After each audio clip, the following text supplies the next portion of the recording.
saúde mental. E aí a gente sabe que é um campo muito amplo, que vem sido muito bem debatido nos últimos tempos, por questões da pandemia, por questões do cenário político. E por conta desse último recorte de cenário político, a gente quer discutir um pouquinho sobre a saúde mental de ativistas, de pessoas que estão em movimentos sociais, com uma pergunta central que é: o ativismo social, o ambiente da militância, ele é um agente protetor ou um agente adoecedor no que tange à saúde mental desses militantes? Perfeito, Gabi. Então, o problema quando a gente pensa em saúde mental, principalmente no contexto da saúde, a gente ainda vem de um histórico em que ou a saúde é vista como propriedade de uma determinada área. Em geral, as pessoas associam saúde com medicina, como se fossem sinônimos. Isso já é um problema, porque saúde é um fenômeno biopsicossocial. O que quer dizer? Sua saúde não é completa, você não tem saúde se você não está bem, seu corpo não está bom, se a sua cabeça, vamos falar assim, não está boa, se as suas relações sociais não estão boas. Então, para que a gente possa promover saúde, é necessário um trabalho multiprofissional que envolva vários profissionais de saúde, mas não só profissionais de saúde, como enfermeiros, assistentes sociais, psicólogos, né? Desde a pessoa que é recepcionista no posto de saúde, mas também agentes comunitários. Como é que está na sua comunidade? Como é que está o agente de saúde da família?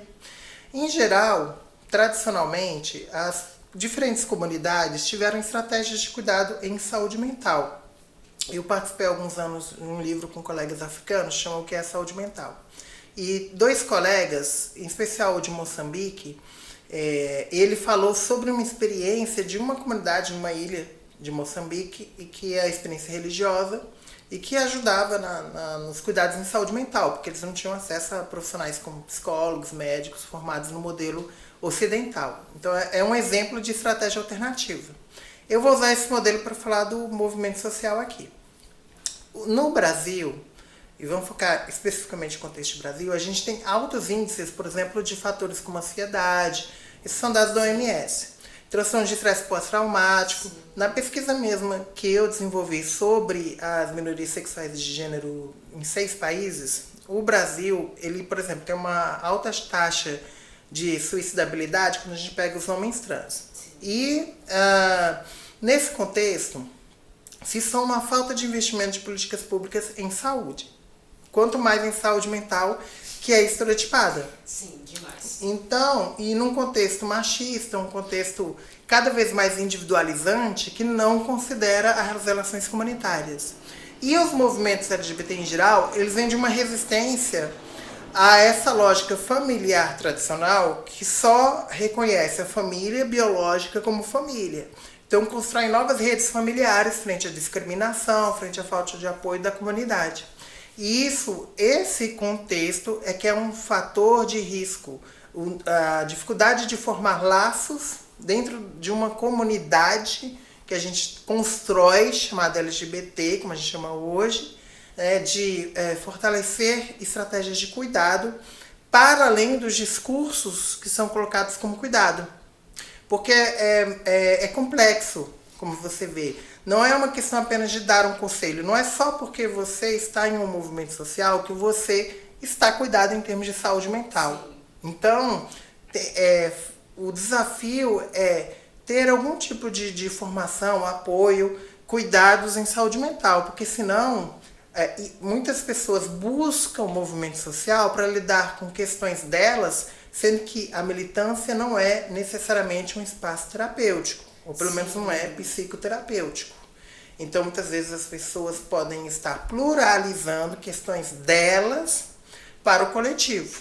Então, esse é um grande desafio dos movimentos sociais. E é isso. E eu vejo muito que as pessoas colocam ativistas sociais, enfim, aí eu coloco você aqui no Rio de Janeiro, a gente tem algumas referências como Viviane Vergueiro em Salvador, colocam essas pessoas no local de super-herói, de Mulher Maravilha, de super-homem, e eu acho que acaba tendo um peso muito da perfeição. Você colocado numa situação que você é buscado enquanto referência, você é buscado enquanto perfeição, e sofre uma pressão muito grande porque você não pode errar.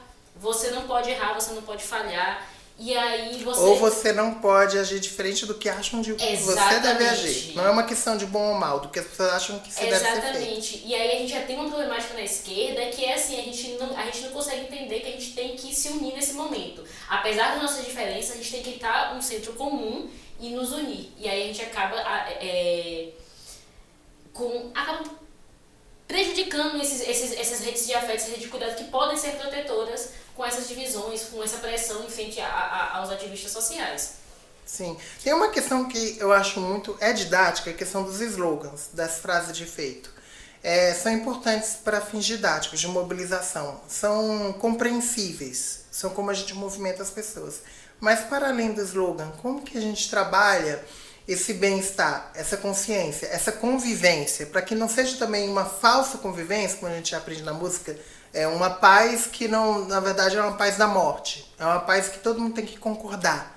É uma paz em que não pode ter divergência. Isso é adoecedor. Até a ideia de não se devem falar certas coisas, não se devem discutir certas coisas, que era uma prática que se criticava na extrema-direita, na ditadura, muitas vezes se reproduzem em formas de se comportar nas esquerdas. Sim. Então, esse é um desafio. Como aprender a lidar com a diferença de percepção de estratégia, de conflito, e ao mesmo tempo estarmos juntos nessa articulação. Também envolve saúde mental, mas esse é um problema, porque como você falou, eu faço muita relação com o movimento das pessoas com deficiência. Porque a pessoa com deficiência, ela sofre muito isso, é bem explícito. O capacitismo tem essa dimensão. Ou você vê a pessoa como coitadinha, infeliz, ou é a super-heroína, super-herói, pode tudo. E não vê como ser humano. Então faz parte também desse processo de desumanização que a gente tenta desconstruir. E que é difícil, porque muitas vezes muitos aliados, se eu não diria a maior parte dos aliados, tem essa perspectiva. Sim. E aí a gente entra em uma outra questão que a gente acaba colocando, que é uma coisa que a gente traz muito, e aí a gente, enquanto comunidade, que é uma espécie de psicofobia. As pessoas que têm sofrimento mental, que têm alguma problemática na esfera do sofrimento mental, a gente coloca ela justamente nesse lugar de incapaz.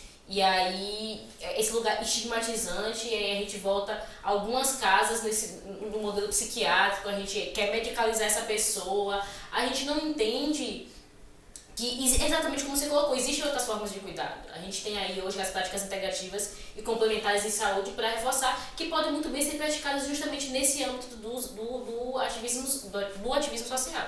Sim, tem de novo aí também os dois extremos, né? Tem essa lógica patologizante, ainda mais quando a gente fala de população LGBT, porque tem um histórico de pelo menos 2 séculos, né, de patologização especificamente, que foram antecedidos por séculos de criminalização, de transformação da ideia mesmo que a gente está chamando de LGBT como uma comunidade em pecado, um grupo em pecado que não era visto como comunidade. E aí isso tem impactos, né, sociais, históricos, e a gente vê os reflexos, bem psicologia sistêmica, né?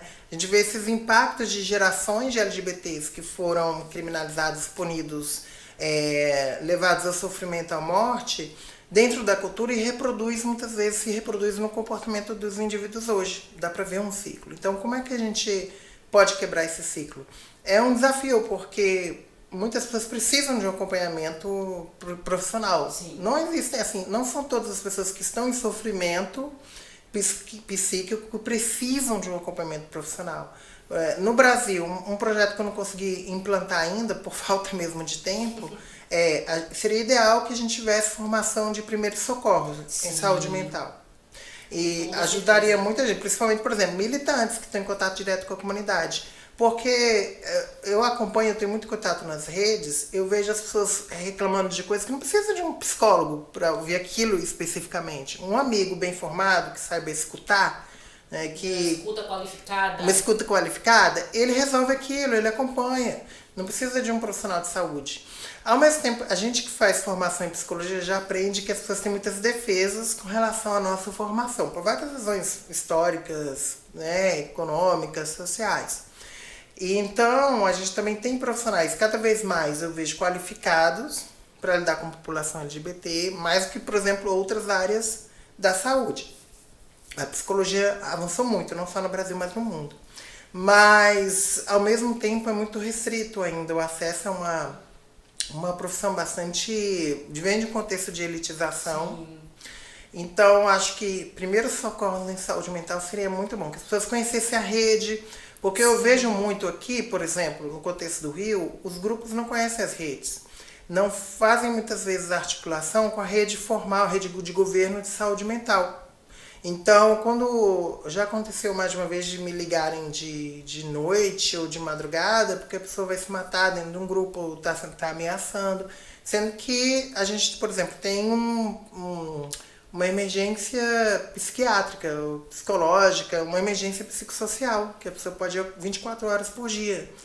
Então, se tivesse uma articulação maior dessa entidade com o serviço oferecido, mesmo que seja precário, lá tem. Não precisa ligar para um colega que não vai resolver nada na hora. Não tem como a gente resolver uma situação, só dar orientações de alguns cuidados básicos. É nesse sentido. Como que a gente consegue fazer uma formação? Pois, como você falou, nós somos poucos. Nós já temos nossas atividades pessoais. Sim. Além de que acabam sendo também militantes em todo sentido nesse contexto. E se exige muito nessa lógica do eu preciso de que alguém cuide de mim. Tem essa questão mesmo também da cultura brasileira, da lógica paternalista, várias questões aí envolvidas. E aí a gente está justamente com esse desafio. Acho que agora a gente se propõe a esse desafio de buscar formas da gente atuar enquanto militante e também ter esse cuidado de saúde mental. E agradecer imensamente por você estar aqui com a gente, agradecer pela disponibilidade de vir aqui. Foi um dos nomes que a gente já pensou imediatamente, porque o pessoal do Rio de Janeiro pensou em você. Então, muito obrigada por essa conversa. E, enfim, para todos que acompanharam, eu espero que tenham gostado também desse diálogo. Também espero. Axé!